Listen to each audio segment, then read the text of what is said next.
This is a hot topic today, you guys. Growing up is messy. There's embarrassing moments, there's confusing moments, and there are moments that just make you cringe when you look back on them. Now imagine those moments being put on the internet as entertainment by your family.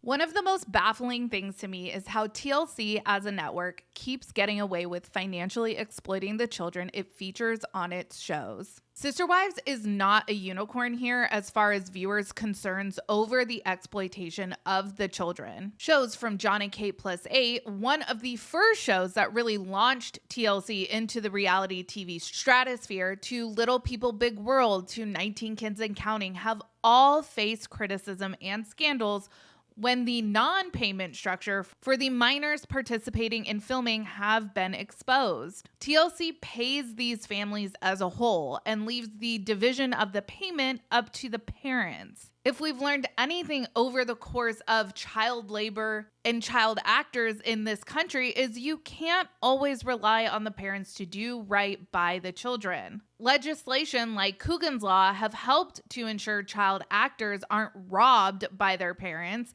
That law was enacted in 1938, and it was amended and strengthened in the late 90s and early 2000s. I've talked about this in a previous video, but we are revisiting the topic today because Gwen did a pre-react live on her Patreon, and the topic of financial compensation actually came up a lot. I have a lot of thoughts about what Gwen had to say, and if ever there was a video of mine I hope that the children see, I hope that it's this one. We have a lot to talk about. Let's get into today's video.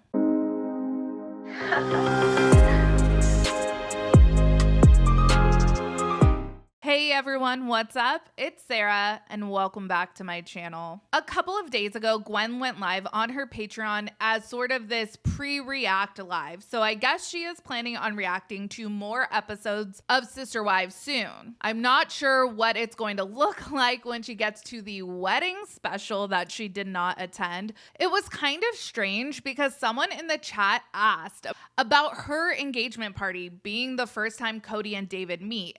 And Gwen seemed surprised that people knew about that. And she was wondering if they had already shown that because how did people know about it? And someone in the chat was like, because you told us. So I don't know what that means. But the topic of financial compensation came up a bunch during this live. The first time it was because she wanted to clear up something that she had said prior, and that was in regards to this lump sum of money that she got from Cody. If I remember correctly, Gwen was answering a question back when she reacted to the Christmas episode from season 18. Someone had asked if Cody had given her a Christmas present, since we saw that Savannah, Gabe, and Garrison didn't even warrant a phone call, while the McMansion kids all got those motorized scooters. People were especially wondering what Gwen was up to for that Christmas of 2021 because she wasn't at Christine and Janelle's gathering or at second Christmas at the McMansion. At the time, Gwen said that she wouldn't say she didn't get anything for Christmas because around that time, her dad had given her and Isabel some money. All right, so that was the backstory. During this most recent live stream, Gwen clarified her previous statement saying, quote, "A while ago, I said my dad gave me a lot of money. I missaid it. It wasn't just from him, it was from the family account. Technically, they owed me for working. Owe is a strong word. Actually, no, it's not. They do owe me. I was working. Legally, that money is mine, and I don't know if it was nearly enough." I think it's a pretty safe assumption to make that it definitely was not nearly enough. Gwen appeared on the show as a minor for around 8 years or so, and later on in the live, she references spending most of the money she got on repairing her car, and that was like $6,000 she spent. So I don't think she got more than like $10,000 from this family fund.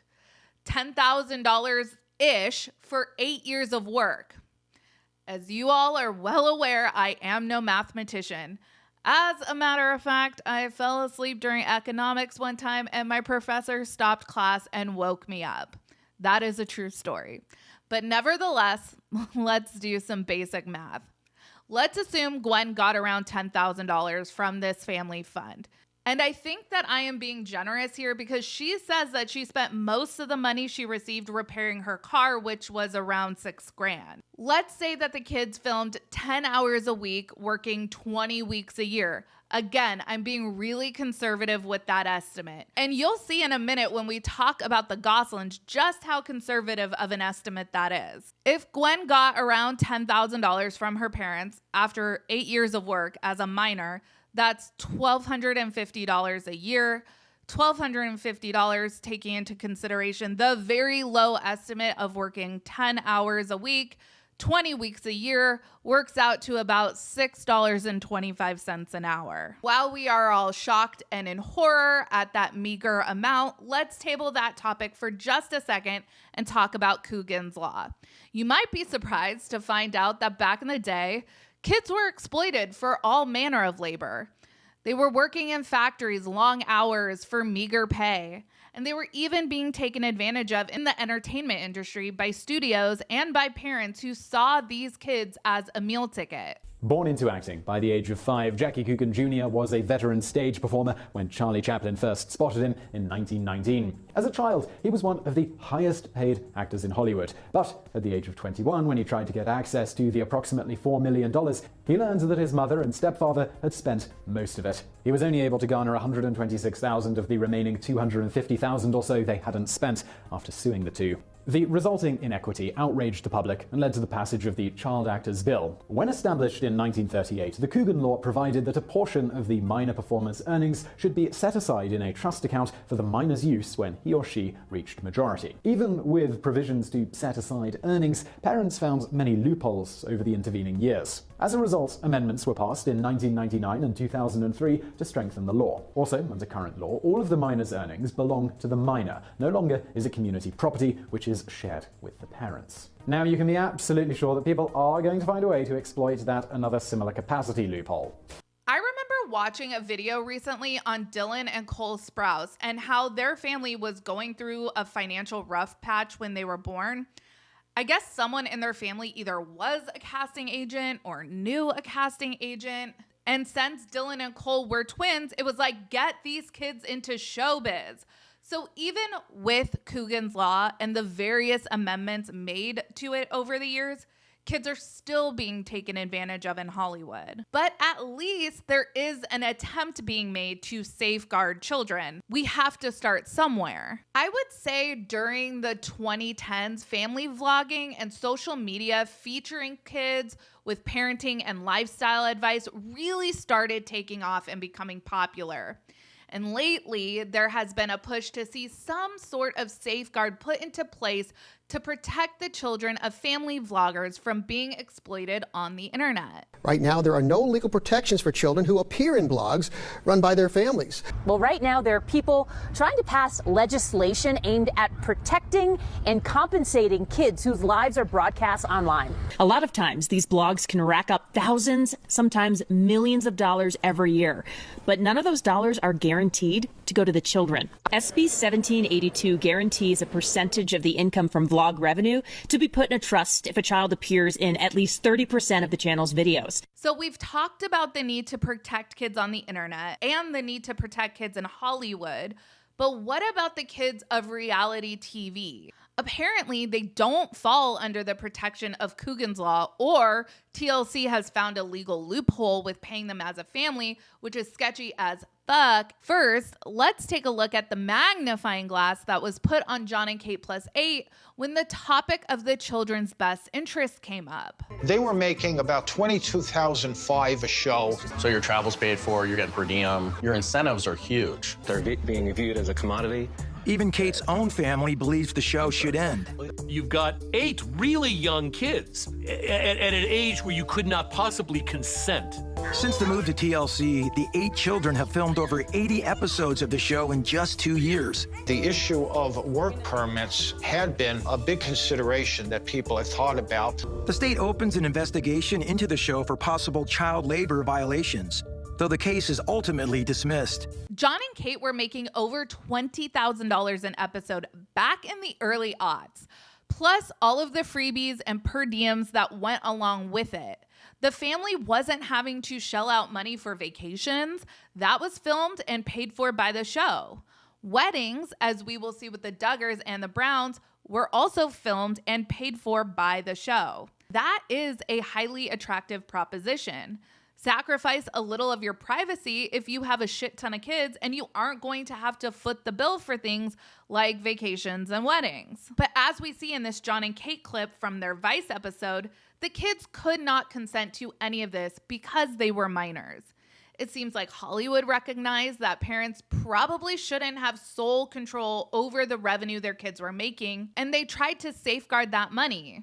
But TLC is all over here like, nah, just pay the family and hope the parents aren't pieces of shit. But what do we see? A lot of the time, the parents are pieces of shit. Jill Duggar just came out with her book called Counting the Cost, and she has notoriously revealed about not seeing any money from the show. And it actually wasn't until she and her lawyer husband applied some pressure to old Jim Bob that she received a lump sum, very similar to Gwen. And what she received amounted to less than minimum wage for all the hours she worked over the years on her show. So also, up until around the time we left the show, we hadn't been paid.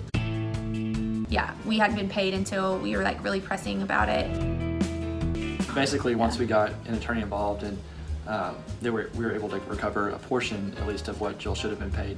Gwen has talked about the fact that her parents have helped her pay for school and with other living expenses here and there. I think this is in addition to that lump sum she got, which is really a pittance in my opinion, let's be real. Cody's horsey ring is valued very close to what he has deemed Gwen's yearly worth to be for her time filming the show. In another clip from this live, Gwen says that she doesn't blame her parents too much because they are just not financially smart people. Duh. But this is what I have a problem with. Gwen has said that she feels like her parents have taken care of her over the years with the money she's gotten from them, but the money she's gotten from them has been for certain things like school and living expenses. In my opinion, it shouldn't matter if Gwen wanted to blow all of her money she's entitled to on Pokemon cards or Pogs, or what would a modern equivalent be? Stanley Cups?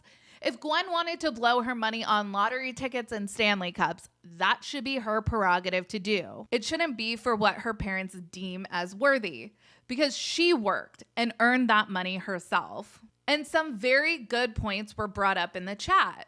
One person commented, some of the boys got military benefits for college. They should get the money. And as a matter of fact, Gwen is on a scholarship. Another person brought up a really, really good point. Quote, that makes me wonder if maybe Robin feels like that might be unfair to her youngest two, since now that the OG3 left, they will no longer contribute to this Brown family fund. To which Bia suggested that Robin could sell one of her paintings, and Gwen agreed, and I'm living for that kind of reasonable pettiness. The Brown family fund has been cut down to 2/5 if you're Robin and Cody, and that sucks for her kids, but it's actually more equitable for the other kids since the money was never split evenly amongst the households. And we are just straight up delusional if we think that all 18 kids are receiving a lump sum of $10,000 at any given time. I guess the TLDR of this video is the money these kids should have earned for filming this show should have been negotiated separately from the parents. Honestly, all of the adults should have had their own contracts with TLC. I don't understand this paying as a family. My husband and I work for the same company and we don't get paid as a couple. As we've seen on 90 Day Fiancé, when a couple is discussing possibly getting a prenup, both parties are required to be represented by separate legal counsel. There should be safeguards like that in place that is protecting the financial interests of kids, just like child actors. Hold that money in a trust, and when they turn 18 or 21 or whatever age you determine, they have access to the money that they earned to do with as they please. And the reason why I hope that the kids see videos like this is so they take in the totality of the situation and they compare what has happened to other kids on reality TV. Cody, and it seems like maybe the mothers too, have the children thinking that having their basic financial needs met is some act of benevolence by the parents. In the era that we live in now, most children are not working at 8 years old and certainly are not the breadwinners of the family. With the Brown children and many of the other children on these TLC reality shows, the children are the draw that keep viewers interested and keep the family on air for many years. They certainly deserve more than $10-ish thousand and some other help here and there. As always, let me know your thoughts down in the comments. Make sure you like this video and subscribe to my channel. Check out my second channel, Sarah Spills. A link for that will be in the description of this video. Follow me on Instagram, Threads, and X at Reality Squad, and I will catch you guys in the next video. Take care. Have a good one. Much love.